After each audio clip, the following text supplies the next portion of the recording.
All, welcome back to day 32 of sharing my mind voice while studying. இப்போ நம்ம என்ன பார்க்க போகிறோம் அப்படின்னா ஆடிட்டில் சாப்டர் 5ல் audit of items of financial ஸ்டேட்மெண்ட்ஸில் ட்ரேட் ரிசீவபிள்ஸை பற்றி பார்க்க போகிறோம். ஓகேவா? இந்த சைடு இருக்கிறது நிவேதா மேமோட நோட்ஸு ரிவிஷனுக்காக இவங்க வச்சுருக்காங்க. வாவ் நோட்ஸ்னு பேர் இருக்குது. இது வந்து ஃப்ரீ ரிசோர்ஸஸ் தான். யார் வேணால் அவங்க வெப்சைட்டில் இது சிஏ கிளாஸ் ரூம் அப்படின்ற வெப்சைட்டில் போய் இதை லாகின் பண்ணி எடுத்துக்கலாம். ஓகேவா? இது ஃப்ரீ தான். அண்ட் இது யூஸ் பண்ணுறதுக்கு நான் உங்ககிட்ட பெர்மிஷனும் கேட்டுட்டேன்.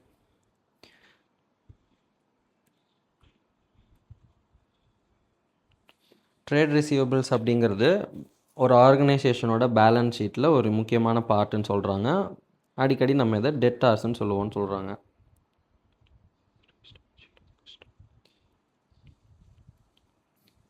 பொதுவாக இன்வாய்ஸை ரைஸ் பண்ணி அதை நம்ம கஸ்டமர்கிட்ட இஷ்யூ பண்ணிடுவோம். இன்வாய்ஸ் அமௌண்ட் தான் வந்துட்டு அந்த டெட்டாரோட பேலன்ஸாக இருக்கும். ஓகேவா?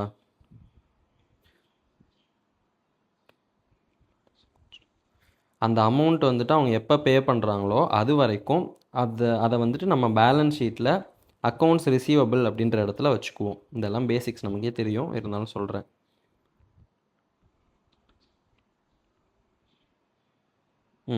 ஃப்யூச்சரில் அந்த அமௌண்ட்டை நம்மளால் ரெக்கவர் பண்ண முடியல அப்படின்ற பட்சத்தில் அதை வந்துட்டு பேட் டெட்ஸ் அப்படின்னு சொல்லிட்டு ரைட் ஆஃப் பண்ணிடணும். அதை இல்லை அப்படின்ற மாதிரி கேன்சல் பண்ணிடணும். அப்புறம் பிஎன்எல்ல லாஸில் போட்டுடணும், சார்ஜ் பண்ணிடணும் பிஎன்எல்லை. ஓகேவா?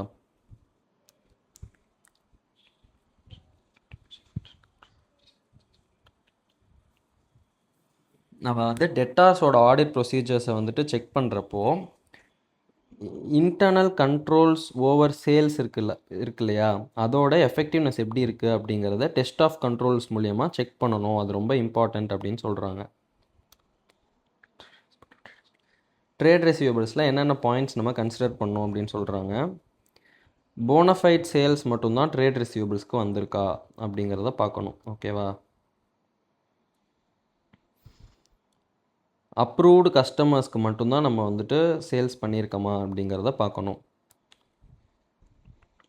புக்ஸ் ஆஃப் அக்கௌண்ட்ஸில் இது எல்லாமே வந்துட்டு ப்ராப்பராக ரெக்கார்ட் ஆகிருக்கா அப்படின்னு பார்க்கணும்.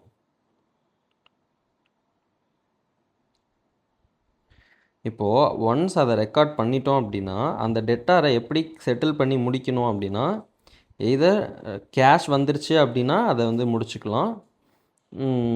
ரெஸ்பான்சிபிள் அஃபீஷியல், அதுக்கு யார் ஆத்தரைஸ்டாக இருக்காங்களோ அவங்க தான் முடிக்க முடியும் அப்படின்னு சொல்கிறாங்க. ஓகேவா? Settle by receipt of cash. Segregation of duties at every point in sale transaction. Accounting for debtors, collecting the payment, sending reminders etcetera. இது எல்லாமே வந்து செக்ரிகேஷன் ஆஃப் டியூட்டிஸ், தனித்தனியாக இருக்கணும்னு சொல்கிறாங்க. ஓகேவா? Segregation of duties. டெட்டார்ஸ்லாம் கலெக்டட் ஆன் டைமா, on time எல்லோரும் கலெக்ட் பண்ணுறோமா நம்ம அப்படின்றத பார்க்கணும். ஓகேவா? In case debtors are not collected in time, sending reminders and taking legal actions if required. In case not collected on time, reminder, legal actions எடுக்கணும். ஓகேவா? Balances are regularly reviewed.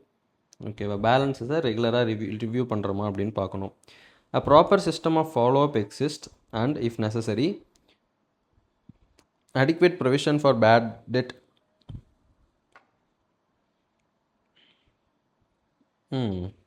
ஒரு ப்ராப்பரான ஃபாலோ அப் சிஸ்டம் இருக்கணும். அப்புறம் தேவைப்பட்டால் நம்ம வந்துட்டு பேட் டெட்ஸ்க்கு ப்ரொவிஷன் கூட போடணும் போதுமான அளவு. அப்புறம் ஏஜிங் ஸ்கெடியூலும் போடணும் அப்படின்னு சொல்கிறாங்க. ஓகேவா? இதை பற்றி இங்கே ஏதாவது இருக்கா? இங்கே இருக்குது. ஏஜிங் ஷெடியூல் போடணும் அப்படின்னு சொல்லியிருக்காங்க. ஓகேவா? இப்போ நம்ம அடுத்தது ஆடிட் ப்ரொசீஜர்ஸை பார்க்க போகிறோம்.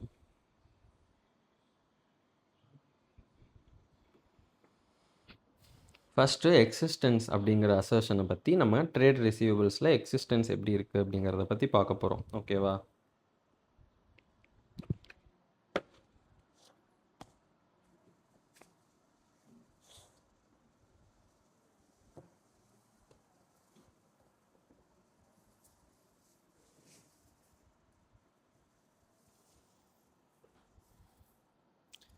இதில் வந்துட்டு செக் வெதர்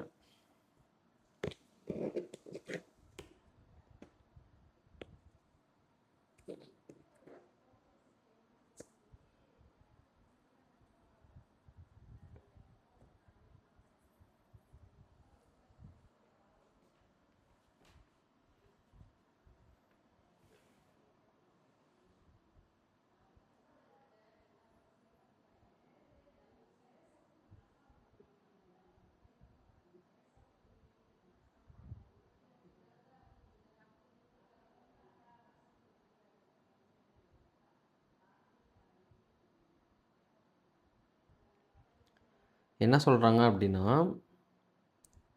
கண்ட்ரோல்ஸ் இருக்குது அப்படின்னு சொல்கிறாங்க. எதுக்கு அப்படின்னா ஒரு தடவை ரெக்கார்டான இன்வாய்ஸ் மறுபடியும் ரெக்கார்ட் ஆகாமல் இருக்கிறதுக்கு கண்ட்ரோல்ஸ் இருக்குது அப்படின்னு சொல்கிறாங்க.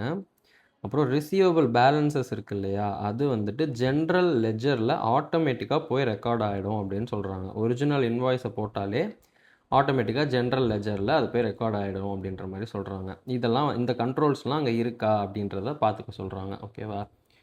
Controls are in place for what? ஒரு இன்வாய்ஸ் மோர் தென் ஒரு தடவை ரெக்கார்ட் ஆகக்கூடாது. பேலன்சஸ் வந்து ஆட்டோமேட்டிக்காக ரெக்கார்ட் ஆகிடணும். ஓகேவா? இதுக்கு கண்ட்ரோல்ஸ் இருக்கா அப்படின்றத செக் பண்ணணும். இது எக்ஸிஸ்டன்ஸில் வருது. ஓகேவா? இப்போ இதை கொடுத்து இது என்ன அசர்ஷன்னு கேட்டாலும் நமக்கு இது எக்ஸிஸ்டன்ஸ்னு எழுத தெரியணும். Ask for a period end accounts receivable aging report and trace the balances as per the report to the general ledger. என்ன சொல்கிறாங்க அப்படின்னா பீரியட் எண்டில் நம்மளோட ரிசீவபிள்ஸை வச்சுக்க சொல்கிறாங்க, ஏஜிங் ரிப்போர்ட். அதுக்கப்புறம் அதை வந்துட்டு நம்ம ஜென்ரல் லெஜரில் போய் பார்க்கணும் அப்படின்ற மாதிரி சொல்கிறாங்க. ஓகேவா? For example period end accounts ரிசீவபிளில் ராமசாமி, குப்புசாமி, சோமு, ராமு, ராஜா, ரவி அப்படின்னு சொல்லிட்டு எல்லாம் கொடுத்துருப்பாங்க. கரெக்டாக? இது எல்லாத்தையும் டோட்டல் பண்ணால் டோட்டல் டெட்டார்ஸ் வருதா அப்படின்ற மாதிரி செக் பண்ணிக்கணும். Check whether realization is recorded invoice wise or not. ஓகேவா? அமௌண்ட் உள்ளே வருது இல்லையா, அது வந்துட்டு இன்வாய்ஸ் வைஸ் அவங்க ரெக்கார்ட் பண்ணியிருக்காங்களா அப்படின்னு பார்க்கணும். If not, check that money received from debtors is adjusted chronologically invoice wise on FIFO, first in first out basis. That is previous bill is adjusted first. Okay, first வாங்கின bill தான் first adjust ஆகும். அந்த மாதிரி தான் பண்ணுறாங்களா அப்படின்னு பார்க்கணும். If realization is made on account, verify whether the company has obtained confirmations from debtors in respect of the same. கேஷாக வந்து நேரில் கொடுத்தா பிரச்சனை இல்லை, பேங்க்கில் வருது அப்படின்ற பட்சத்தில் நம்ம போய் அவங்கள கன்ஃபார்ம் பண்ணிக்கணும். இது நீங்கள் கொடுத்தது தானா, இந்த பேமெண்ட்டுக்காக கொடுத்தது தானா அப்படின்றத கேட்டுக்க சொல்கிறாங்க. ஓகேவா? பி, ஆக்சுவலாக இதுதானே பி.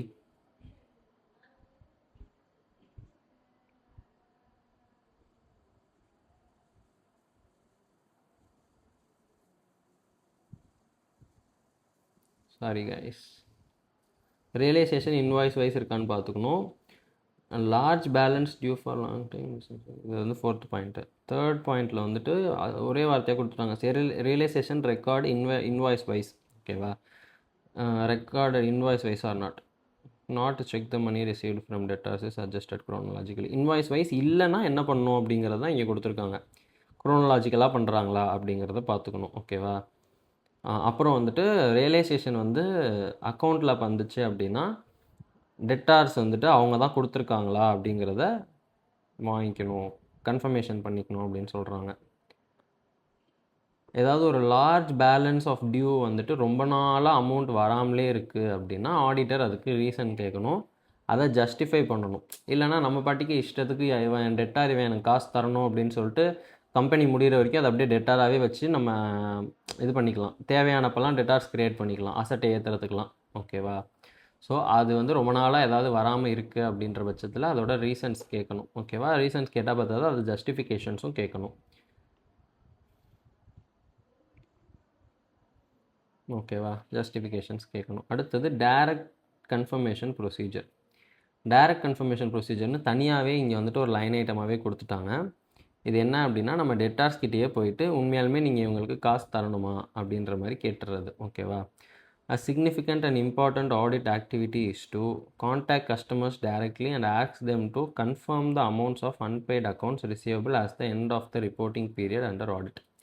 ஒரு இம்பார்ட்டண்ட்டான ஒரு ஆடிட் ஆக்டிவிட்டி என்னென்னா நம்ம கஸ்டமரை டைரெக்டாக காண்டாக்ட் பண்ணி, தம்பி நீங்கள் எவ்வளோ அமௌண்ட்டு இந்த கம்பெனிக்கு தர வேண்டியது இருக்குது ஆஸ் ஆன் பீரியட் எண்ட், அதாவது பேலன்ஸ் ஷீட் டேட்டில் 31ஆம் தேதி அன்னைக்கு நீங்கள் இன்னும் எவ்வளோ அமௌண்ட்டு இந்த கம்பெனிக்கு தர வேண்டியது இருக்குது அப்படிங்கிறத கேட்க வேண்டியது ஆடிட்டருடைய முக்கியமான பொறுப்பும் கடமையும் ஆகும் அப்படின்னு சொல்கிறாங்க. ஓகேவா?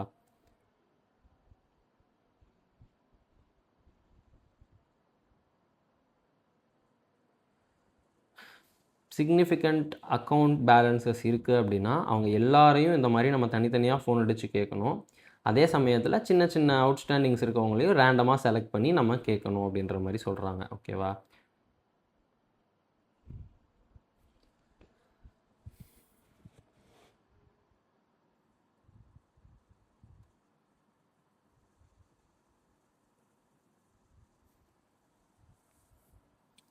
இந்த மாதிரி நம்ம டைரக்ட் கன்ஃபர்மேஷன் வாங்குறதுக்கு முன்னாடி நம்ம என்டிட்டியோட கன்சென்ட்டை வாங்கிக்கணும் அப்படின்னு சொல்கிறாங்க. நம்ம என்டிட்டி போய் இங்கே பாருப்பா உனக்கு இத்தனை பேர் வந்துட்டு டெட்டார்ஸ் இருக்காங்க, அவங்க ஒவ்வொருத்தவங்களுக்கும் கால் பண்ணி நான் கேட்க போகிறேன் அப்படின்னு என்டிட்டிகிட்ட கன்சென்ட் வாங்கிட்டு கேளுங்க அப்படின்றாங்க. பட் எதனால் அப்படி சொல்கிறாங்கன்றது எனக்கு புரியல.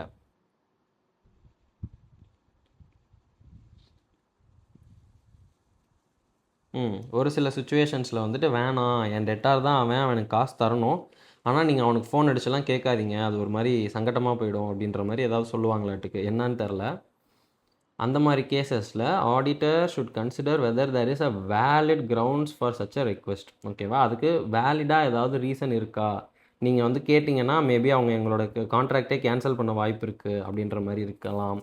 இல்லை என்ன வேலிட் கிரவுண்ட்ஸ் இருக்க முடியும்னு எனக்கு தெரில. பட் ஸ்டில் அந்த மாதிரி வேலிட் கிரவுண்ட்ஸ் இருக்குமான்னு பார்க்கணும் auditor. In appropriate cases, the auditor may also need to reconsider the nature, timing and extent of his audit procedures, including the degree of planned reliance on management representations. அந்த மாதிரி நேரத்தில் அவங்க வந்து நம்ம audit ப்ரொசீஜர்ஸ்க்கு வந்துட்டு nature, timing and எக்ஸ்டென்ட்லாம் plan பண்ணியிருப்போம்ல, அதை reconsider பண்ணணும் அப்படின்னு சொல்கிறாங்க. அப்புறம் மேனேஜ்மெண்ட்டோட ரெப்ரசன்டேஷன்ஸை நம்புறதுக்கான ஆல்ரெடி பிளான் பண்ணி வச்சுருப்போம், இந்த அளவுக்கு இவங்களை நம்பலாம் அப்படிங்கிற மாதிரி, அதையும் ரீகன்சிடர் பண்ணணும். உண்மையாலுமே இந்த மேனேஜ்மெண்ட் ஒழுங்காக தான் இருக்காங்களா, அவங்க ஃப்ராட் பண்ணுறாங்களா அப்படிங்கிற டவுட்ஸ்லாம் இந்த இடத்துல வரும். ஆமாம், நம்ம பாட்டி அங்கே போயிட்டே இருக்கோம், இங்கே போகவே மாட்டேங்கிறோம். Contact customer directly, all significant contacts, account balance and random small customers at period end. இது படிச்சிட்டோம் கரெக்டாக.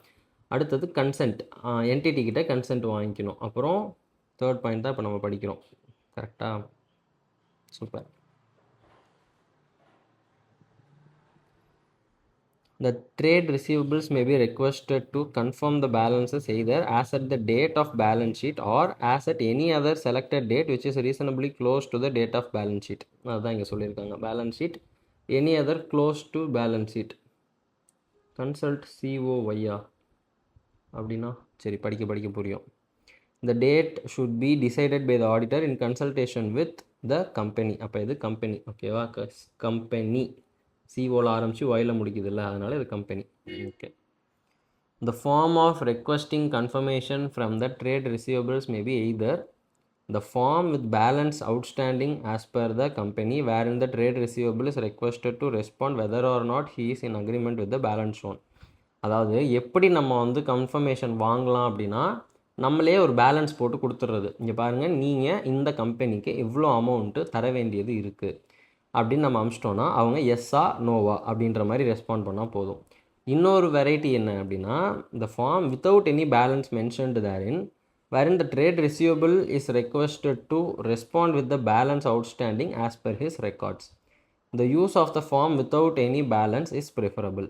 செகண்ட் ஆப்ஷன் என்ன அப்படின்னா, பேலன்ஸ்லாம் நம்ம சொல்லக்கூடாது, ஓகேவா. இப்போது ஃபார் எக்ஸாம்பிள் சிப்ளிங்ஸ்க்கெலாம் தெரியும், அவங்க ஏதாவது வந்து சொல்லி ஆமாம் தானே நான் அப்படி தானே பண்ணேன் அப்படின்னு கேட்டால் ஆமான்னு சொல்லணும். அப்போ தான் அம்மா அப்பாட்ட மாட்டாமல் இருப்போம்னு அவங்களுக்குள்ள ஒரு அண்டர்ஸ்டாண்டிங் இருக்கும். அதே மாதிரி உனக்கு 5000 ரூபா தானே அவன் தரணும் அப்படின்னு கேட்டால் ஆடிட்டர் கேட்டாங்கன்னா ஆமான்னு தான் சொல்லணும் அப்படின்னு அவங்களே அண்டர்ஸ்டாண்டிங் வச்சுக்கிட்டாங்கன்னா நம்ம என்ன கேட்குறோமோ அவங்க ஆமாம் தான் சொல்லுவாங்க. ஸோ அந்த மாதிரிலாம் இல்லாமல் பேலன்ஸ் நம்ம எதுவுமே கொடுக்காம எவ்வளோ நீங்கள் தரணும்னு நீங்கள் சொல்லுங்கள், உங்கள் ரெக்கார்ட்ஸில் எவ்வளோ இருக்குதுன்னு சொல்லுங்கள் அப்படின்னு கேட்டோம்னா அவங்க ஒரு அமௌண்ட் சொல்லுவாங்க. அது இங்கே இருக்க அமௌண்ட்டோட மேட்ச் ஆகுதா இல்லையா அப்படிங்கிறத நம்ம செக் பண்ணிவிட்டு டிசைட் பண்ணிக்கலாம், ஓகேவா. பேலன்ஸ் இல்லாமல் கொடுக்கறது தான் ப்ரிஃபரபிள் அப்படின்னு சொல்கிறாங்க. அதை இங்கே எப்படி எழுதியிருக்காங்கன்னு பார்ப்போம். Form with balance, without balance, ஓகேவா. With balance outstanding, without balance outstanding, இதுதான் வந்து ப்ரிஃபரபிள், ஓகேவா.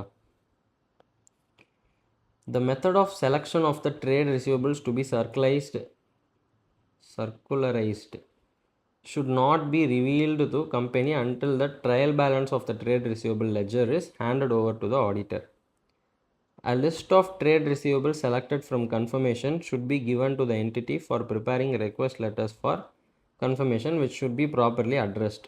The auditor should maintain strict control to ensure that correctness and proper dispatch of request letters. It should be ensured that the confirmations as well as many undelivered letters are returned to the auditor and not to the client. ஓஹோ, என்னென்ன சொல்கிறாங்க பாருங்கள், எவ்வளோ விஷயம் இருக்காட்டுக்குதுல. எந்தெந்த trade ரிசீவபிள்ஸை நம்ம வந்துட்டு கேள்வி கேட்க போகிறோம் அப்படிங்கிற மெத்தட் ஆஃப் செலெக்ஷன் வந்துட்டு கம்பெனிக்கு ரிவீல் ஆகக்கூடாது அப்படின்னு சொல்கிறாங்க. எப்போ வரைக்கும், until the trial balance of the trade receivable ledger is handed over to the auditor. Client வந்து ட்ரையல் பேலன்ஸ் கொடுப்பாங்க. ட்ரேட் ரிசீவபிள்ஸில் இருக்க எல்லா லெஜரையும் வச்சு ஒரு ட்ரையல் பேலன்ஸ் கொடுக்குறப்போ நம்ம அதுக்கப்புறம் வேணால் மெத்தட் ஆஃப் செலெக்ஷன் சொல்லிக்கலாம். ஏன்னா நம்ம வந்துட்டு டேட்டா இருக்கும். இப்போது ஃபஸ்ட்டே நான் வந்துட்டு 1, 4, 8, 12, 16 இப்படி தான் செலக்ட் பண்ண போகிறேன்றதை சொல்லிட்டேன்னா அவன் ட்ரையல் பேலன்ஸ் ப்ரிப்பேர் பண்ணுறப்பே கரெக்டாக யாரெல்லாம் அவனுக்கு ஃபேவரபுளாக இருக்காங்களோ அவங்களெல்லாம் 1, 4, 8 இந்த மாதிரி போட்டு கொடுத்துருவான். ஸோ மெத்தட் ஆஃப் செலெக்ஷன் அவங்களுக்கு தெரியக்கூடாது. எப்போ வரைக்கும் நம்மக்கிட்ட வந்துட்டு அந்த லெட்ஜர் வர வரைக்கும், ட்ரையல் பேலன்ஸ் வர வரைக்கும். ஓகேவா? A list of trade receivables selected for confirmation should be given to the entity for preparing request letters for confirmation which should be properly addressed. இப்போ நம்ம அந்த ட்ரையல் பேலன்ஸில் இருந்து நம்ம வந்து செலக்ட் பண்ணிக்கலாம். நம்ம 3, 7, 10, 12 ஆட் நம்பராக செலக்ட் பண்ணுறோன்னு வச்சுக்கோங்க. அந்த லிஸ்ட் ஆஃப் ட்ரேட் ரிசீவபிள்ஸை என்டிட்டி கிட்ட கொடுக்கணும். ஓகேவா?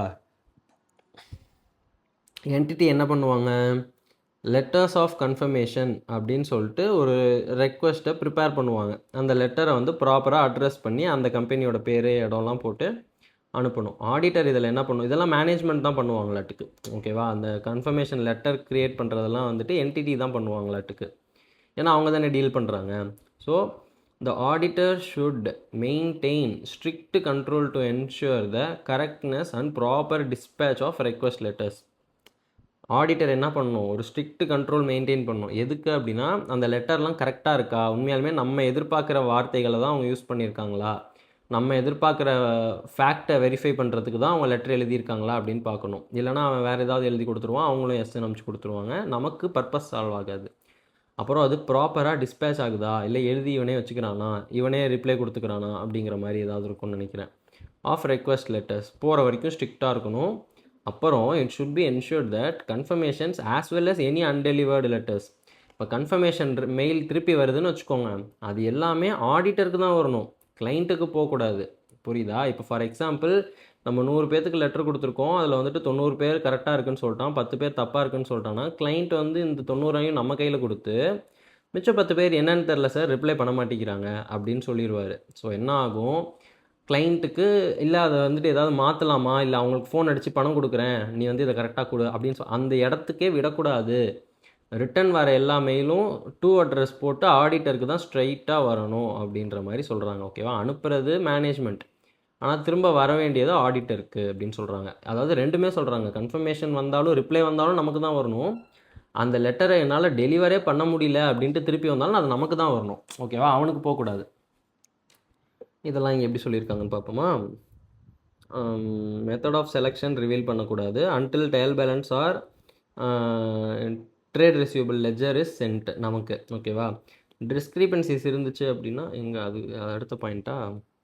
சரி, ஏதாவது ஒரு டிஸ்கிரிபன்சி இருக்குது ரிவீல் ஆகுது அப்படின்னா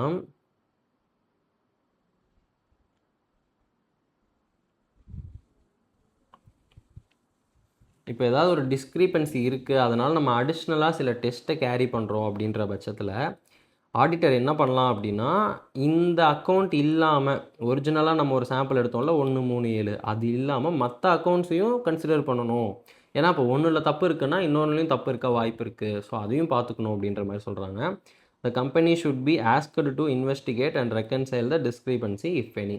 கம்பெனிகிட்ட கொடுத்து இங்கே பாரு நீ இவ்வளோ சொல்கிற அவன் அவ்வளோ சொல்கிறான், ஏன் இந்த டிஃப்ரென்ஸ் வருது, நீங்கள் தான் வந்துட்டு பேசி ஒரு முடிவுக்கு வாங்க அப்படின்ற மாதிரி சொல்லணும். டிஸ்கிரிபன்சி ஏதாவது இருக்குது அப்படின்னா bearing on other account also நம்ம பார்க்கணும். ஓகேவா? where no reply is received, the auditor should perform alternate procedures regarding the balances. Reply வரல அப்படின்னா auditor should perform alternate procedures. அக்ரிங் the balance to cash received சப்சீக்வெண்ட்லி. ஓகேவா? அதுக்கப்புறம் எவ்வளோ கேஷ் வந்திருக்கு சப்சீக்வெண்ட்டாக அப்படிங்கிறதோட பேலன்ஸ் பண்ணுறது, கேஷ் ரிசீவ்டு சப்சீக்வெண்ட்லி. அடுத்தது preparing a detailed analysis of the balance ensuring it consist of identifiable transactions and confirming that these revenues transaction actually occurred examining in depth for the balances. ஓகேவா? டீட்டெயில்டாக ஒரு analysis போட்டு பேலன்ஸை பற்றி இது வந்துட்டு identifiable டிரான்சாக்ஷன்ஸ்லாம் இதில் இருக்குது, அப்புறம் இந்த ரெவன்யூ டிரான்சாக்ஷன் ஆக்சுவலாக நடந்திருக்கு அப்படிங்கிறத நம்ம வந்துட்டு அனலைஸ் பண்ணணும்னு சொல்கிறாங்க. ஓகேவா? Detailed analysis. அடுத்தது ரிலேட்டட் பார்ட்டி பற்றி ஏதோ இருக்கும் மாட்டுக்கு. If there are any related party receivables, review them for collectability as well as whether they were properly authorized and the value of such transactions were reasonable and at arm's length. அப்போது relatable பார்ட்டிஸாக இருக்காங்க அப்படின்ற பட்சத்தில் அவங்கள்ட்ட இருந்து உண்மையாலுமே வாங்க முடியுமா அப்படின்றத பார்க்கணும். ஓகேவா? அப்புறம் அவங்க ப்ராப்பராக ஆத்தரைஸ்டாக தான் அதை பண்ணியிருக்காங்களா அப்படின்ற மாதிரி பார்க்கணும். அப்புறம் அந்த டிரான்சாக்ஷன்ஸோட வேல்யூ ரீசனபிளாக இருக்கா, இல்லை அதிகமாக அவங்க முக்கால்வாசி சேல்ஸே வந்துட்டு ரிலேட்டட் பார்ட்டிக்கு தான் பண்ணுறாங்க அப்படின்னா அதில் ஏதோ போங்கு இருக்குன்னு அர்த்தம். அப்புறம் ஆர்ம்ஸ் லென்த்தில் இருக்கா அப்படின்னா நார்மல் பிஸ்னஸாக பண்ணால் எப்படி பண்ணுவாங்களோ அப்படி தான் இருக்கா, இல்லை தெரிஞ்சவங்கன்னு சொல்லிட்டு 90% டிஸ்கவுண்ட்டில் கொடுக்குறது, இல்லை கொடுத்துட்டு அமௌண்ட்டே திருப்பி கேட்காம இருக்கிறது, அந்த மாதிரிலாம் இல்லாமல் ஜென்ரலாக மற்றவங்களுக்கு சேல் பண்ணால் எப்படி சேல் பண்ணுவாங்களோ அதே மாதிரி தான் பண்ணுறாங்களா அப்படின்னு பார்க்குறது தான் ஆர்ம்ஸ் லென்த். ஓகேவா? இந்த மாதிரி 2 வார்த்தையை சேர்த்து வச்சுலாம் டெஃபினேஷன் போட்டால் வருமா? Avoiding intimacy or close contact. ஓ, இந்த மீனிங்கில் தான் இதை இப்படி படிக்கிறாங்களா? ஓகே ஓகே, எனக்கு வந்துட்டு லாஜிக்கே புரியாமல் இருந்துச்சு. ஆர்ம்ஸ் லென்த் அப்படின்னா 1 arm டிஸ்டன்ஸ் எடுத்து நிற்கணும்னு சொல்லுவாங்கல்ல. ஸோ ஒரு தேர்ட் பர்சனாக இருந்தால் நம்ம ஒரு அடி தள்ளி தான் நிற்போம். பட் க்ளோஸ் பர்சனாக இருந்தால் அப்படி மீன் பண்ணுறாங்களாட்டுக்கு. Right, okay. இவ்வளோ நாள் எனக்கு இதனால தான் ஆர்ம்ஸ் லென்த்ன்றதே புரியாது. ஜென்ரலாக ஆர்ம்ஸ் லென்த்னா அது ஏதோ ஒரு இடியம் இல்லை ஒரு ஃப்ரேஸ் பாட்டுக்கு அப்படின்ற மாதிரி நினச்சிட்டு இருந்தேன். Okay, funny fact. Check that the receivables for other than sales or services are not included in the list. ஓகேவா? அப்போ நம்ம சேல்ஸோ சர்வீஸோ பண்ணி அதுக்கு நமக்கு காசு தர மாதிரி இருந்துச்சுன்னா தான் இந்த லிஸ்ட்டில் வரணும், ட்ரேட் ரிசீவபிள்ஸில். இதை தவிர வேறு எந்த ரிசீவபிள்ஸ் இருந்துச்சுனாலும் அது இந்த லிஸ்ட்டில் வரக்கூடாது அப்படின்றாங்க. ஓகேவா? ரிலேட்டட் பார்ட்டி ரிசீவபிள்ஸாக இருந்துச்சுன்னா கரெக்டபிலிட்டி இருக்கான்னு பார்க்கணும், ஆத்தரைஸ்டான்னு பார்க்கணும், ரீசனபிளான்னு பார்க்கணும், ஆர்ம்ஸ் லென்த்தான்னு பார்க்கணும். இதெல்லாம் இருக்கா அப்படின்னு பார்க்கணும். அடுத்தது இந்த லைன் அவங்க வந்து எழுதவே இல்லைன்னு நினைக்கிறேன். இங்கே இருக்குது. Receivables other than sales or services should not be in the list. ஓகேவா? அதுக்கு முன்னாடி ட்ரெண்ட் லைன் அனாலிட்டிக்கல் ப்ரொசீஜர்னு இருக்குது. அது இங்கே இருக்குது. Review a trend line of sales and accounts receivable. Trend line பார்க்கணும். சேல்ஸ் வந்துட்டு போன வருஷம் எப்படி இருந்துச்சு, அதுக்கு முன்னாடி வருஷம் எப்படி இருந்துச்சு. சேல்ஸ் வந்து இப்படியே போயிட்டுருக்கு, ஆனால் ரிசீவபிள்ஸ் இப்படி போய்கிட்டு இருக்கு அப்படின்னா அதில் ஏதோ பிரச்சனை இருக்குது அந்த மாதிரி. ஓகேவா? ஸோ சேல்ஸ் வந்து இப்படி போயிட்டுருக்கு, ரிசீவபிள்ஸ் வந்து இப்படி போயிட்டுருக்கு அப்படின்னா ஓகே, ரீசனபிளாக இருக்குது அப்படின்ற மாதிரி இருக்கும். ஸோ அது ரெண்டுத்தையும் கம்பேர் பண்ணி பார்க்கணும் அப்படின்றாங்க ட்ரெண்டை. ஓகேவா? To check if there are any unusual trends that is perform analytical procedures. ஓகேவா? அனாலிட்டிக்கல் ப்ரொசீஜர்ஸை பெர்ஃபார்ம் பண்ணுங்கன்றாங்க. This will enable the auditor to check the reasonableness of balances. உண்மையாலுமே இந்த பேலன்சஸ்லாம் ரீசனபிளாக தான் இருக்கா அப்படின்னு தெரிஞ்சுக்கிறதுக்கு இந்த ட்ரெண்ட் லைனு இதெல்லாம் வந்து யூஸ்ஃபுல்லாக இருக்குன்றாங்க. Also measure the average collection period. எவ்வளோ நாளைக்கு ஒரு தடவை கலெக்ட் ஆகுது ஆவரேஜா அப்படின்றத மெஷர் பண்ண சொல்கிறாங்க. Make inquiries about reasons for changes in trends with the management and document the same in the audit work papers. அதாவது ட்ரெண்டில் வந்துட்டு இது இருக்குது, ரீசன், அதாவது சேஞ்சஸ் இருக்குது அப்படின்னா அதோட ரீசனாக ஆடிட்டர் இது மேனேஜ்மெண்ட்டை கேளுங்க, அவங்க சொல்கிற ரீசனை வந்துட்டு டாக்குமெண்ட் பண்ணி வைங்க ஆடிட் ஒர்க் பேப்பர்ஸில் அப்படின்னு சொல்கிறாங்க. ஓகேவா? ட்ரெண்ட் லைன் அனாலிட்டிக்கல் ப்ரொசீஜர்ஸ்ன்றதில் இது வந்துடுது. அடுத்தது டிஸ்க்ளோஷர்ஸ். ஓகேவா? ஆடிட்டர் வந்துட்டு எங்கே டிஸ்க்ளோஷருக்கு போகிறீங்க தம்பி, இங்கே ஒன்றும் உங்களுக்கு நிறைய இருக்குது வாங்க. Wait a minute. இப்போ வந்து நம்ம இதெல்லாம் படிச்சிட்டோம், 1 படிச்சிட்டோம், 2 ஏன் டைரக்ட் கன்ஃபர்மேஷன் ப்ரொசீஜர்ஸும் படிச்சிட்டோம். கரெக்டு. அதுக்கப்புறம் இங்கே கம்ப்ளீட்னஸ் இருக்குது, அங்கே டிஸ்க்ளோஷர்னு சொல்லியிருக்காங்க. சரி, ஓகே, நம்ம இங்கே வந்துடலாம். ஸோ அவங்க வந்துட்டு 1 2 3 அப்படி வராங்களாட்டுக்கு. ஆனால் இங்கே ஏன் 2ன்னு போட்டிருக்கு? ஏன்னா இது டைரக்ட் கன்ஃபர்மேஷன் ப்ரொசீஜர்ஸ். இது அப்புறம் ஏன் 3ன்னு போட்டிருக்கு? சரி விடுங்க, இந்த 3 தான் நமக்கு தேவை. 3ல் 4, அப்போ இது 5ல் வரணும். Valuation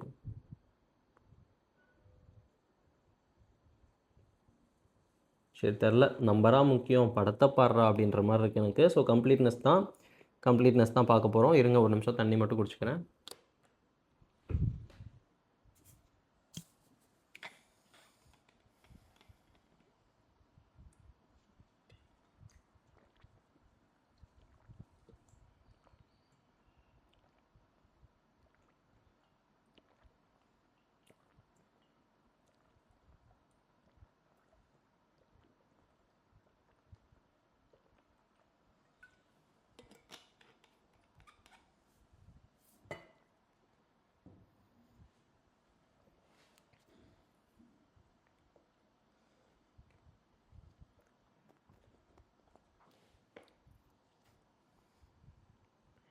okay. எல்லா trade receivable balances that were supposed to be recorded have been recognized in the financial statements. இதுக்கு பேர் கம்ப்ளீட்னஸ். ஓகேவா? அதை நம்ம ஆடிட்டராக இருந்து எப்படி செக் பண்ண போகிறோம் அப்படிங்கிறத தான் பார்க்குறோம். கம்ப்ளீட்னஸில் ஏன் ப்ரோ கட் ஆஃப் வருது? ஓ, இது ரெண்டும் ரிலேட்டட் தான் போல். கம்ப்ளீட்னஸும் கட் ஆஃபும் ரிலேட்டட் தான். பட் அதுக்கும் ஆடிட் ப்ரொசீஜர் வேறு வேறு மாதிரி இருக்குன்றதுனால தான் தனித்தனியாக கொடுத்துருக்காங்கன்னு நம்ம படித்தோம் இல்லையா? ஸோ அந்த அடிப்படையில் கம்ப்ளீட்னஸை நம்ம கரெக்டாக செக் பண்ணணும்னா அது எதோட கட் ஆகுதுன்னு நமக்கு தெரிஞ்சால் தான் இதுக்குள்ளே இருக்கிறதெல்லாம் கம்ப்ளீட்டாக வந்துருச்சா, இதுக்கப்புறம் இருக்கிறதெல்லாம் வராமல் இருக்கான்னு நமக்கு தெரியும். இந்த கோடு போடுறது தான் கட் ஆஃப். ஓகேவா?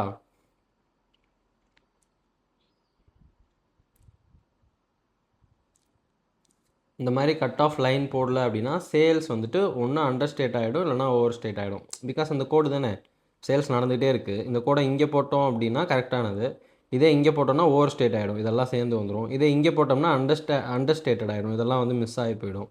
ஸோ அந்த கோடு தான் முக்கியம் அப்படின்ற மாதிரி சொல்கிறாங்க. Hence there is a need to perform the following cut off procedure for the invoices issued during the last few days, maybe ஒரு 5 days of the reporting year வச்சுக்கலாமே, that is cut off date. ஓகேவா? Last few days அப்படின்னா cut off டேட்லேருந்து last few days and which have been included in the debtors. இந்த last 5 நாளில் sale ஆகி அதை டெட்டார்ஸில் சேர்த்துருக்காங்க அப்படின்னா அந்த மாதிரி இன்வாய்ஸஸில் என்ன பண்ணணும் அப்படின்னா check that the goods should have been dispatched and not lying with the company. இப்போ இந்த டெட்டார்ஸில் சேர்த்துருக்காங்க அப்படின்னா அது வந்துட்டு அசட்ஸில் இருந்து கம்மியாகி நமக்கு சேல்ஸில் ரெவன்யூவாக வந்து உட்காருது. ஸோ மேபி அவங்க ரெவன்யூவை பூஸ்ட் பண்ணுறதுக்கு கூட சும்மா டெட்டார்ஸில் போட்டுட்டு அப்புறமா வந்து இது பண்ணியிருக்கலாம். அப்போது நம்ம அந்த கூட்ஸ் வந்து டிஸ்பேச் ஆகி போகுதா அப்படின்ற மாதிரி பார்க்கணும். இல்லைனா அவன் என்ன பண்ணுவான், சேல் ஆர்டர் வந்திருக்குன்னு சொல்லி ரெவன்யூவில் சேர்த்துக்குவான். இங்கே ஒரு 10,000 வருதுன்னு வச்சுக்கோங்க. அப்புறம் ஒரு 4 நாள் கழித்து பேலன்ஸ் ஷீட்லாம் முடிஞ்சு ஒரு 4ஆம் தேதி ஆனோடனே கேன்சல் பண்ணிட்டாங்க ஆர்டரை, ஸோ அது எதுவுமே கிடையாது அப்படின்ட்டுருவான். ஸோ இதனால் என்ன ஆகுது, எல்லா வருஷமும் ஒரு 10,000 எக்ஸ்ட்ரா காட்டுற மாதிரி இருக்கும் ப்ராஃபிட்டில். ஓகேவா? அதை நம்ம பண்ண விடக்கூடாது அப்படின்னு சொல்கிறாங்க.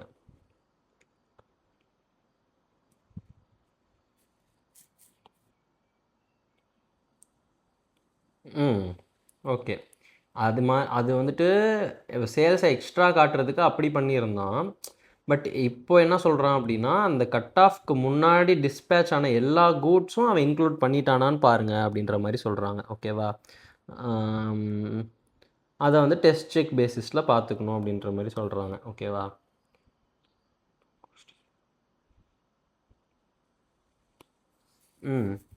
அதாவது இயர் எண்டுக்கு அப்புறம் டிஸ்பேச் ஆன கூட்ஸ்லாம் வந்துட்டு அதில் இல்லை அப்படிங்கிறத செக் பண்ணிக்கணும் அப்படின்னு சொல்கிறோம். இதெல்லாம் தான் வந்துட்டு கம்ப்ளீட்னஸோட ஃபர்ஸ்ட்டு 3 பாயிண்ட்ஸ். ஓகேவா? இதை நம்ம இங்கே பார்த்துடலாமா? கட் ஆஃப் ப்ரொசீஜர்ஸ் அது வந்து தேவைப்படுது. Sales should not be understated or overstated. ஓகேவா? லாஸ்ட் ஃபியூ டேஸ் இன்வாய்ஸஸை செக் பண்ணணும். கூட்ஸ் வந்துட்டு இயர் எண்டுக்கு முன்னாடி டிஸ்பேச் ஆகிருக்கு அப்படின்னா அதை இன்வாய்ஸ் பண்ணியிருக்காங்களான்னு பார்க்கணும். இன்வாய்ஸ் பண்ணியிருக்கணும் அதில் அந்த வருஷத்துலேயே. அப்புறம் வந்துட்டு கூட்ஸ் வந்துட்டு டிஸ்பேச் ஆகலை, இயர் எண்டுக்கு அப்புறம் தான் ஆகுது அப்படின்னா அதை வந்து இன்வாய்ஸ் பண்ணக்கூடாது அப்படின்ற மாதிரி சொல்கிறாங்க. டெஸ்ட் இன்வாய்ஸஸ்ன்னு சொல்கிறாங்க. கீழே செகண்ட் வந்துட்டு ஏஜிங் ரிப்போர்ட்னு ஆரம்பிக்கிறாங்க. டெஸ்ட் இன்வாய்ஸஸ் லிஸ்டட் இன் ரிசீவபிள் ரிப்போர்ட். ஓகேவா? நமக்கு ரிசீவபிள்ஸ்ன்னு சொல்லிட்டு ஒரு ரிப்போர்ட் கொடுப்பாங்க.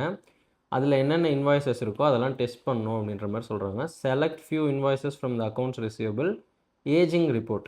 அக்கௌண்ட்ஸ் ரிசீவபிள் ஏஜிங் ரிப்போர்ட் கொடுப்பாங்கல்ல, அதுலேருந்து ஃபியூ இன்வாய்ஸஸை செலக்ட் பண்ணுங்கன்றாங்க. Compare them to supporting documentation to see if they were billed with the correct amounts to the correct customer and on the correct dates. நம்ம மேனுவலாக வந்துட்டு இது கொடுப்பாங்க தெரியுமா, சப்போர்ட்டிங் டாக்குமெண்ட்ஸ் கொடுப்பாங்க, அந்த பில்லு இன்வாய்ஸு இதெல்லாம் கொடுப்பாங்க. அப்புறம் ஏஜிங் ரிப்போர்ட் அப்படின்றத தனியாக இதுக்குன்னே வச்சுருப்பாங்க, ரிசீவபிள்ஸ்க்குனே. அதையும் எடுத்து பார்த்து என்னென்ன செக் பண்ணணும், அமௌண்ட் கரெக்டாக இருக்கா, கஸ்டமர் பேர் கரெக்டாக இருக்கா, டேட்டு கரெக்டாக இருக்கான்னு செக் பண்ணணும். ஓகேவா? Ageing report, test invoices. Okay. Match invoices to shipping dispatch log. Match invoice dates to shipping dates for those items in the shipping dispatch log to See if sales are being recorded in the correct accounting period. This can include an examination of invoices issued subsequent to the period being audited to see if they should have been included in the period under audit. Okay, இந்த இடத்துல நம்ம எப்போவுமே நம்ம பீரியட்குள்ளே இருக்க விஷயத்தை மட்டும்தான் audit பண்ணுவோம். But இங்கே மட்டும் கொஞ்சம் எக்ஸ்ட்ரா வால் மாதிரி பீரியட் முடிஞ்சதுக்கப்புறம் ஒரு 4 நாளைக்கு இருக்கிறதையும் சேர்த்து ஆடிட் பண்ணுவோம். ஸோ தட் நமக்கு அதை இங்கே சேர்க்க வேண்டியது இருக்குமா அப்படின்ற ஒரு டவுட் இல்லாமல் கிளியராக இருக்கும். ஓகேவா? அதை தான் சொல்கிறாங்க. Match invoices to shipping date, dispatch log. ஓகேவா? Assess bills and hold shares sales. Sorry, அது என்ன பில் அண்ட் ஹோல்ட் சேல்ஸ் அப்படின்னா என்னென்னு எனக்கு தெரியலையே. If there is a situation where the company is billing customers for sales despite still retaining the goods on site, known as bill and hold, examine supporting documentation to determine whether a sale has actually taken place or not. அதோட reason என்ன? இப்போ company வந்து bill பண்ணுவாங்களாம், ஆனால் still நம்ம தான் வந்து அந்த கூட்ஸை வச்சுக்குவோமா? அது எதுக்காக பண்ணுவாங்க கேட்போமா chat ஜிபிடிட்ட? Chat chat O chat chat chat.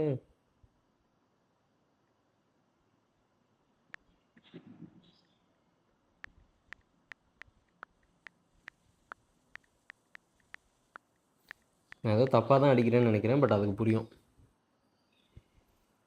Bill and wholesale, அதுக்கு ஏதோ தெரியாமல் தப்பாக அடிச்சிட்டேங்க, மன்னிச்சுக்கோங்க.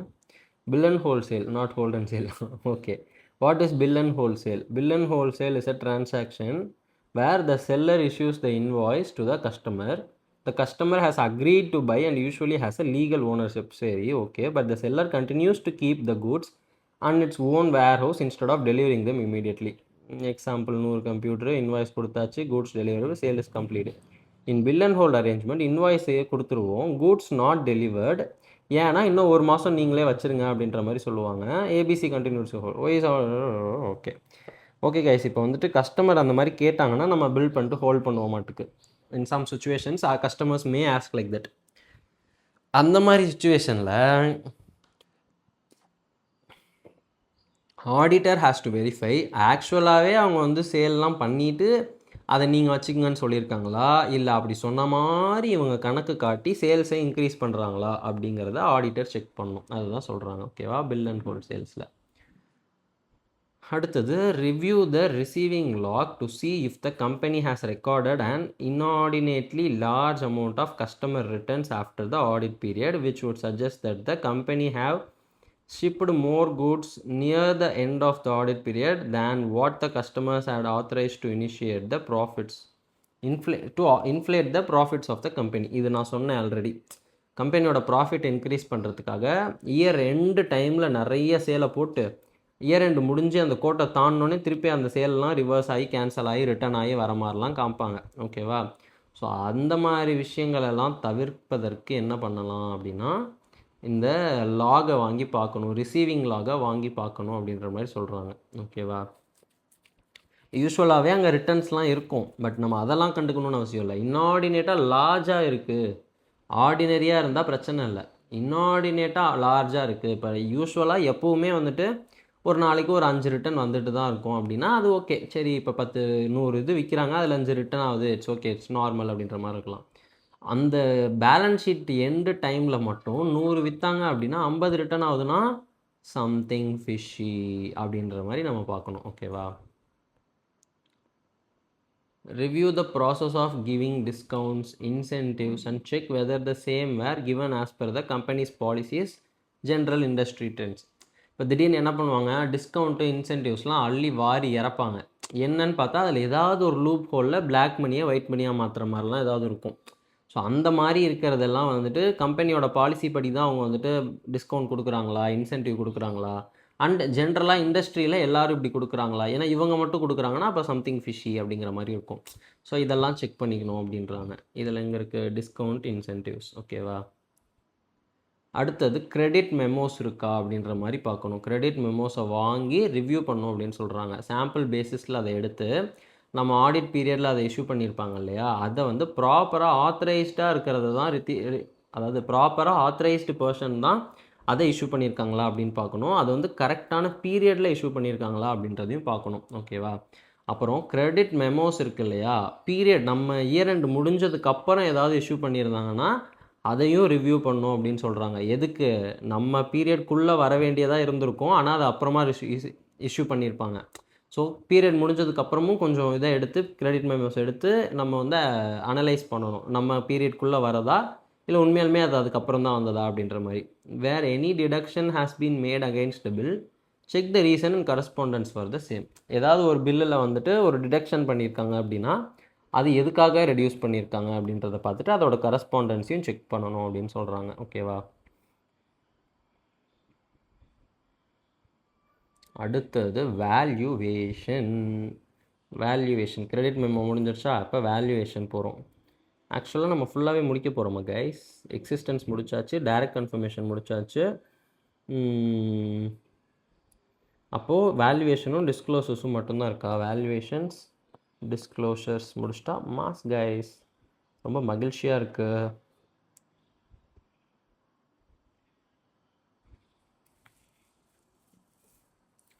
சரி, இப்போ வேல்யூவேஷனை எப்படி செக் பண்ண போகிறோம் அப்படிங்கிறது தான் கேள்வி. அதுக்கான பதில் தான் இங்கே இருக்குது. ஓகேவா? Review the process followed by the company to drive and allowance of doubtful accounts. ஓகேவா? டவுட்ஃபுல் அக்கௌண்ட்ஸ் இருக்கும் இல்லையா, அதுக்கெல்லாம் அலவன்ஸ் டிரைவ் பண்ணுறதுக்கு அந்த கம்பெனி என்ன மாதிரியான ப்ராசஸை ஃபாலோ பண்ணுறாங்கன்ட்டு நம்ம ரிவ்யூ பண்ணணும். ஓகேவா? This will include a consistency comparison with the method used in the last year and a determination of whether the method is appropriate for the underlying business environment. ஓகேவா? இப்போ last இயரில் இவங்க என்ன மாதிரி process use பண்ணாங்க அப்படிங்கிறதுக்கும் இந்த வருஷம் இப்போ எப்படி யூஸ் பண்ணுறாங்கிறதுக்கும் ஒரு கம்பேரிசன் கன்சிஸ்டன்சியாக இருக்கா இல்லையா அப்படிங்கிறத நம்ம பண்ணிக்கணும்னு சொல்கிறாங்க. அப்புறம் இந்த மெத்தட் வந்துட்டு இவங்க பண்ணியிருக்க பிஸ்னஸ் என்விரான்மெண்ட்டுக்கு அப்ராப்ரியேட்டான மெத்தடா அப்படிங்கிறதையும் நம்ம டிட்டர்மைன் பண்ணிக்கணுன்றாங்க. ஓகேவா? ஆனால் எனக்கு என்ன புரியலன்னா, process followed by the company to drive and அலவேஷன் ஃபார் டவுட்ஃபுல் அக்கௌண்ட்ஸ் அப்படின்னா என்னென்னு எனக்கு புரியல. ஆக்சுவலாக அது கொஞ்சம் ஈஸியான டேர்ம் மாதிரி தான் இருக்குது, பட் இருந்தாலும் எக்ஸாக்டாக எனக்கு புரியல. ஸோ கேட்போம். தெரிஞ்சாலும் கொஞ்சம் கேட்டு நல்லா டீப்பாக தெரிஞ்சுக்கிறதுல தப்பு இல்லையே.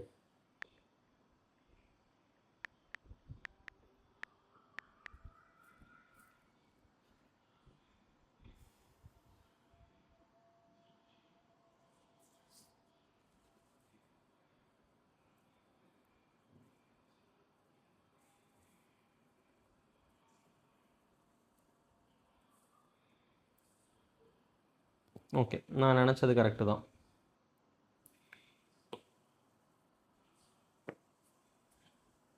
அவங்க எந்த மெத்தடில் எதை பேசிஸாக வச்சு பேட் அண்ட் டவுட்ஃபுல் டெட்ஸுக்கு அலவன்ஸ் க்ரியேட் பண்ணுறாங்க அப்படிங்கிறத பார்க்கணும். அது போன வருஷத்துக்கும் இந்த வருஷத்துக்கும் ரீசனபிளாக தான் இருக்கா, கரெக்டாக தான் இருக்கா, அவங்க கன்சிஸ்டண்ட்டாக ஒரே மாதிரி மெத்தட் யூஸ் பண்ணுறாங்களா அப்படிங்கிறத பார்க்கணும். ஓகேவா? அடுத்தது obtaining the agent report for accounts receivable both debtor and creditor balance. Okay,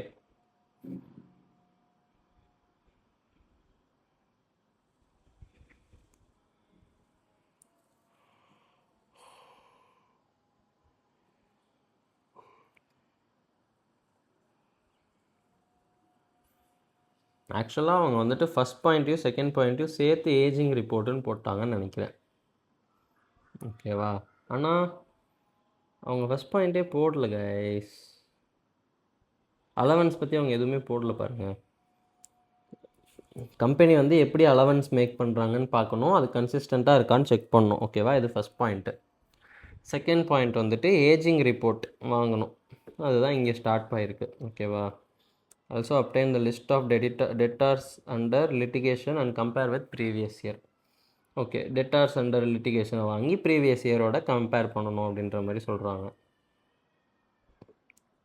scrutinise the analysis and identify those debtors which appear doubtful. ஓகேவா? அந்த அனாலிசிஸை நம்ம வந்து ஸ்க்ரூட்டனைஸ் பண்ணணும், எந்த டெட்டார்ஸ்லாம் வந்துட்டு டவுட்ஃபுல்லாக இருக்காங்க அப்படிங்கிறத பார்க்கணும்.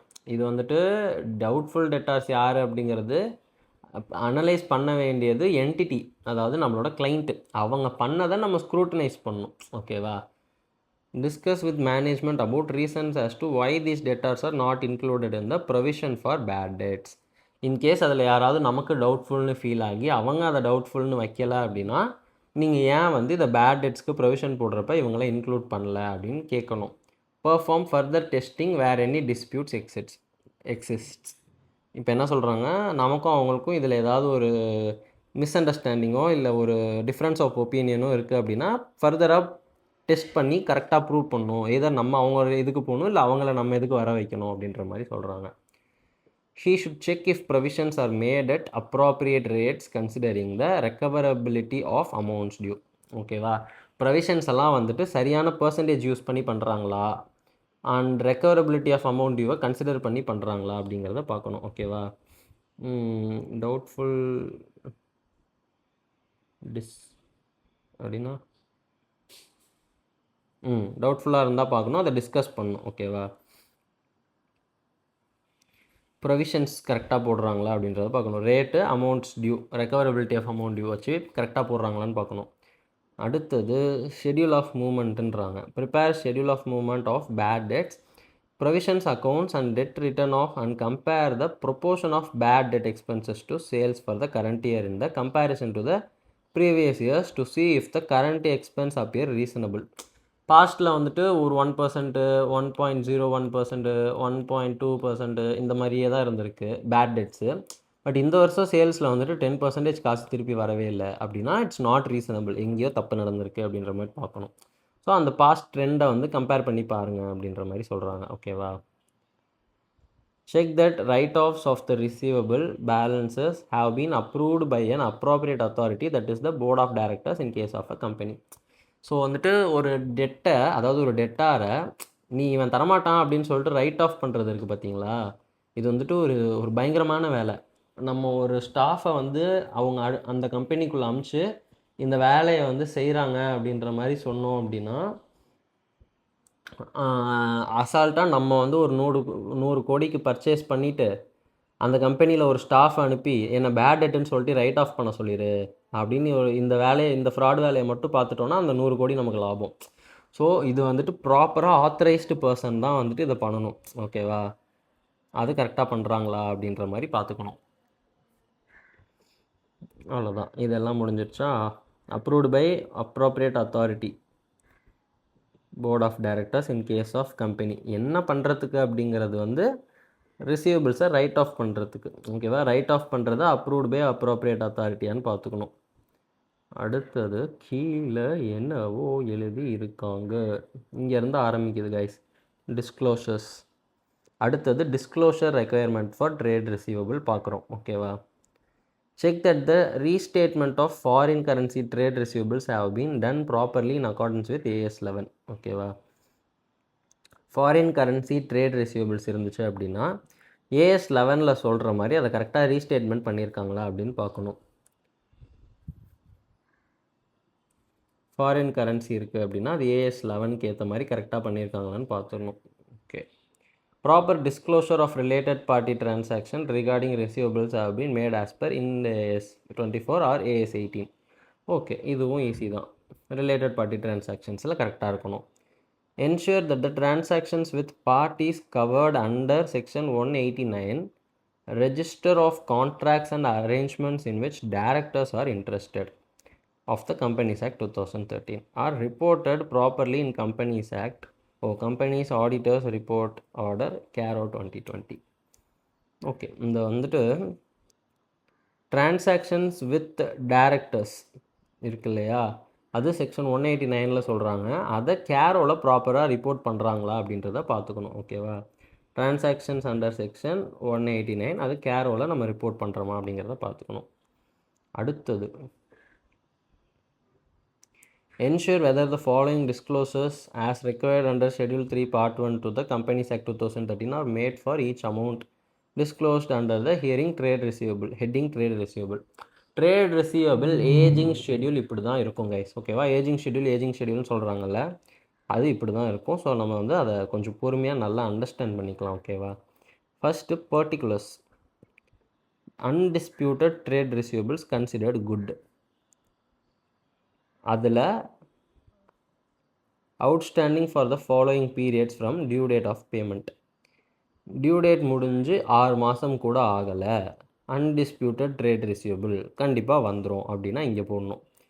டியூ டேட் முடிஞ்சு சாரி அந்த சேல் முடிஞ்சு 6 மாதம் மேலே ஆயிடுச்சு, 1 இயர்க்குள்ளே தான் ஆயிருக்கு, அன்டிஸ்பியூட்டட் ட்ரேட் ரிசீவபிள் வந்துடும் தான் நம்புகிறோம் அப்படின்னா இங்கே போடணும். சேல் முடிஞ்சு 1 இயருக்கு மேலே ஆச்சு, ஆனால் 2 இயர்ஸ்க்குள்ளே தான் ஆகுது, பிரச்சனை எதுவும் இல்லை வந்துடும்னா இங்கே, 2 to 3னா இங்கே, மோர் தென் 3னா இங்கே, டோட்டலாக எவ்வளோ அன்டிஸ்பியூட்டட் ட்ரேட் ரிசீவபிள் வந்துரும்னு நம்புகிறோமோ அதை இங்கே போடணும். ஓகேவா? அதே மாதிரி அன்டிஸ்பியூட்டட் ட்ரேட் ரிசீவபிள் ஆனால் கொஞ்சம் டவுட்டாக தான் இருக்குது அப்படிங்கிற மாதிரி இதை ஒன்றுத்தில் ஃபில் பண்ணணும். Disputed trade receivable considered good. ஓகேவா? பிரச்சனை இருக்குது, அமௌண்ட்டு பிரச்சனை இருக்குது, ஆனால் ஏதோ ஒரு அவன் சொல்கிற அமௌண்ட்டு 5000, நான் சொல்கிற அமௌண்ட்டு 5010, இது ரெண்டில் ஏதாவது ஒன்றா கண்டிப்பாக கொடுத்துருவான். எவ்வளோ அமௌண்ட்டுங்கிறதுல தான் பிரச்சனையே தவிர காசு வரதில் பிரச்சனை இல்லை அப்படின்னா அதை இங்கே போடணும் அக்கார்டிங் டு தேர் இது. ஓகேவா? டிஸ்பியூட்டட் ட்ரேட் ரிசீவபிள் அதுவும் டவுட்டாக இருக்குது, அவன் தரதுலேயும் அமௌண்ட்லேயும் வேறு ஏதோ சொல்கிறான், காசே தருவானானும் டவுட்டாக தான் இருக்குது அப்படின்னா அதெல்லாம் இங்கே போடணும். ஓகேவா? இப்போ 4 சொல்கிறாங்க. ஓகேவா? 2 அன்டிஸ்பியூட்டட், 2 டிஸ்பியூட்டட். ஓகேவா? அதில் குட்டு டவுட்ஃபுல், குட்டு டவுட்ஃபுல், இது 4த்தையும் ரேண்டமாக மாற்றி மாற்றி போட்டோம்னாலே நமக்கு ageing schedule ready. Similar information shall be given where no due date of payment is specified.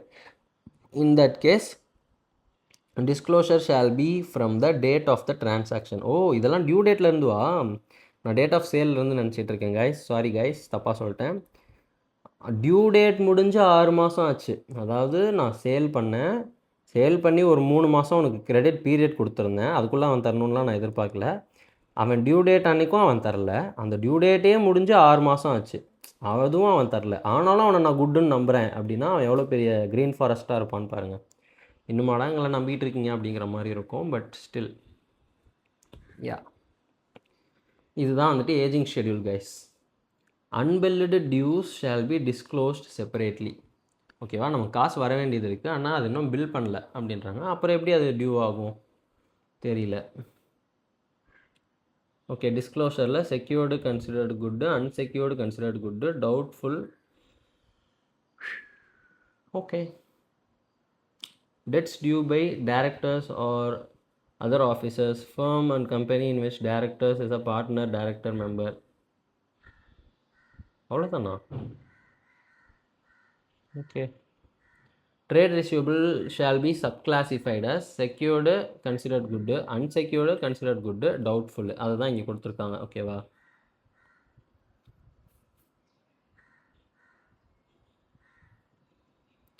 அடுத்தது allowance for bad and doubtful debt shall be disclosed under the relevant head separately.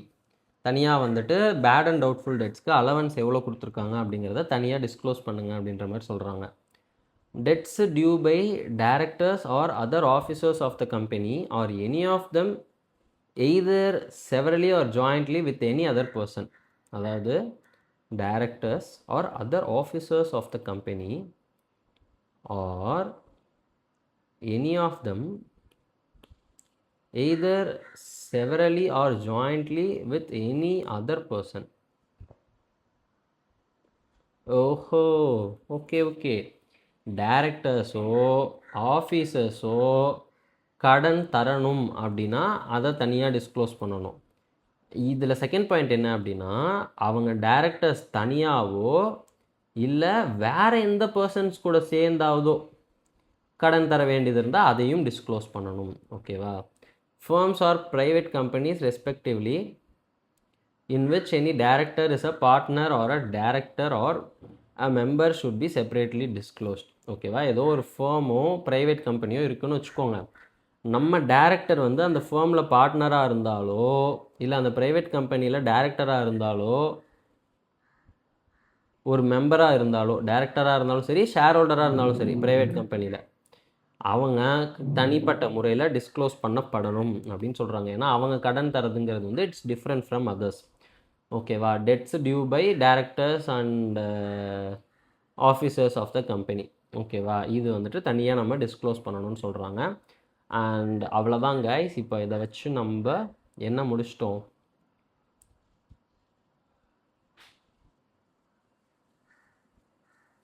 Trade receivables அப்படிங்கிற ஒரு பெரிய டாப்பிக்காக முடிச்சிருக்கோம்.